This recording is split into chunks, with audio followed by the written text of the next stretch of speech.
درود پاک پڑھنے کے بے شمار فضائل و برکات ہیں۔ کعبے کے بدر الدجا، طیبہ کے شمس الضحیٰ صلی اللہ تعالیٰ علیہ وسلم کا فرمان عالی شان ہے، اذا نسیتم شیئا فصلوا علی تذکروہ انشاء اللہ تعالی۔ آقا فرماتے جب تم کوئی چیز بھول جاؤ تو مجھ پر درود پاک پڑھو، انشاءاللہ کریم وہ بات یاد آ جائے گی۔ کمال ہے درود پاک بھی، کتنی برکتیں ہیں۔ یعنی ایسا لگتا ہے کہ ہر پرابلم کا سولیوشن درود پاک میں ہے۔ بعض اوقات ہوتا ہے ہمیں کوئی بات کرنی ہوتی ہے، اچانک بھول جاتے ہیں، یار پتہ نہیں کیا کہنا تھا، اچھا کوئی چیز رکھ کے بھول جاتے ہیں، نہیں مل رہی ہوتی، تو درود پاک کی برکت سے انشاءاللہ وہ بات بھی یاد آ جائے گی، وہ بھولی ہوئی چیز بھی انشاءاللہ مل جائے گی۔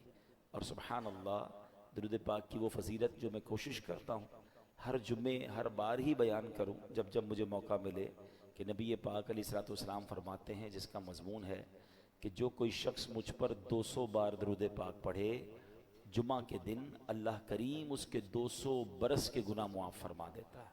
تو ہمیں چاہیے کہ جمعہ کے دن اسپیشلی کثرت کے ساتھ درود پاک پڑھتے رہا کریں۔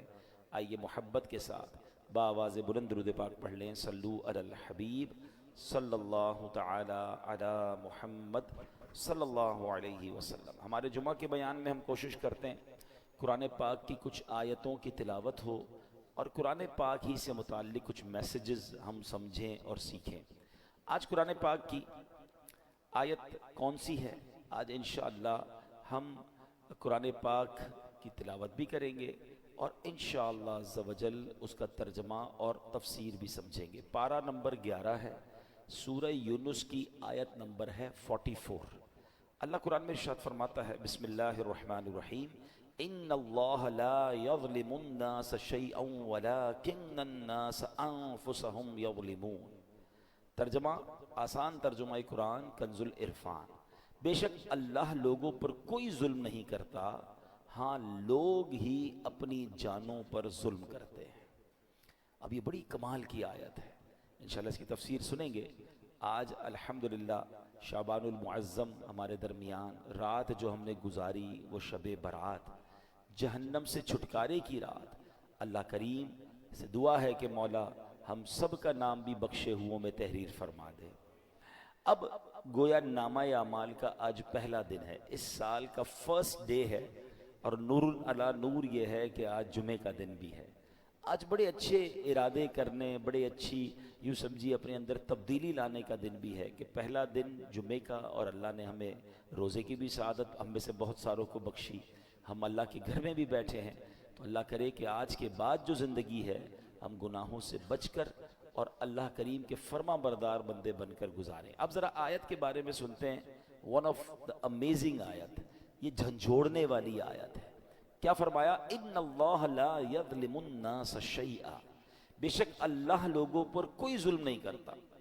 یاد رکھیے یہ رب قہار و جبار کی شان ہے کہ وہ کسی پر ظلم نہیں فرماتا۔ ویسے ایک مزے کی بات غور کی جائے تو اللہ کی طرف سے کسی پر ظلم ہو بھی نہیں سکتا۔ مثال کے طور پہ اگر کسی کے پاس کوئی گاڑی ہے، کوئی موٹر سائیکل ہے، یا گھر کا کوئی سامان ہے جس کا وہ خود مالک ہے، اور اس سامان کو وہ توڑ دے، وہ جلا دے، تو کیا اس نے ظلم کیا؟ اس کی چیز تھی، وہ اس نے کر دیا، مالک بھی وہی تھا نا۔ تو سمجھانے کے لیے کہہ رہا ہوں، پوری دنیا کا خالق و مالک کون ہے؟ ذرہ ذرہ اللہ کا ہے نا، اس کی مرضی، وہ جس چیز کے ساتھ جو بھی کرے وہ بھی تو ظلم نہیں ہے نا۔ جب مالک ہی وہی ہے، اس کا خالق وہی ہے، اس کا یوں سمجھیے سب کچھ اسی کا ہے، تو بھائی جس کا سب کچھ ہو، اس کی مرضی، وہ جو چاہے کرے، وہ ظلم کہاں سے ہو گیا؟ مگر سبحان اللہ اس کی شان کریمی دیکھیں کہ اس نے سبحان اللہ اپنی ذات پر، اپنی رحمت پر یہ مقرر فرما لیا کہ کسی بھی شخص کو بے قصور سزا نہیں دی جائے گی۔ لیکن ایک بات یاد رکھیے، حدیث پاک میں آتا ہے اگر اللہ پاک اولین و آخرین سب لوگوں کو جہنم میں ڈال دے تب بھی یہ ظلم نہیں ہے، وہ خالق ہے نا۔ لیکن اس نے اپنی رحمت کے ذمے پر کیا لیا کہ کسی بھی شخص کو بے قصور سزا نہیں دی جائے گی۔ اللہ قرآن میں فرماتا ہے ان اللہ لا یظلم الناس شیئا، بے شک اللہ لوگوں پر کوئی ظلم نہیں کرتا۔ یعنی اللہ پاک کسی بھی شخص کو بے قصور سزا نہیں دیتا، وہ تو انتہائی مہربان رحم والا ہے۔ وہ ہمیشہ اپنے بندوں پر عطائیں ہی فرماتا ہے۔ دیکھیں نا، کل شب برات گزاری ہے، ہم نے کیا سنا کہ قبیلہ بنی کلب کی بکریوں کے بالوں کی تعداد کے مطابق اللہ پاک لوگوں کو جہنم سے آزاد فرماتا ہے۔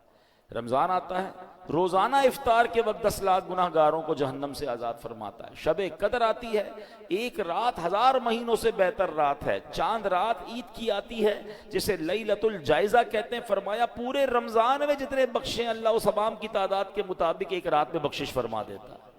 اس کا مطلب یہ بار بار کیوں ہو رہا ہے؟ جمعے کا دن آتا ہے، ہر جمعہ ایک نیکی 70 نیکیوں کے برابر ہو جاتی ہے۔ جمعے کے دن ہر گھڑی بخشش کے پروانے تقسیم کیے جاتے ہیں۔ وہ تو رحمان ہے، وہ تو رحیم ہے، وہ چاہتا ہے ہم بخشے جائیں۔ اب یہ بندہ ہے جو اس بخشش کے راستے کو چھوڑ کر، اس رحمت کے راستے کو چھوڑ کر خود اپنے اوپر مصیبت ڈال دیتا ہے۔ وہ تو رحمان ہم پر رحمت فرمانا چاہتا ہے۔ اب سوال یہ پیدا ہوتا ہے کہ اگر اللہ پاک رحم ہی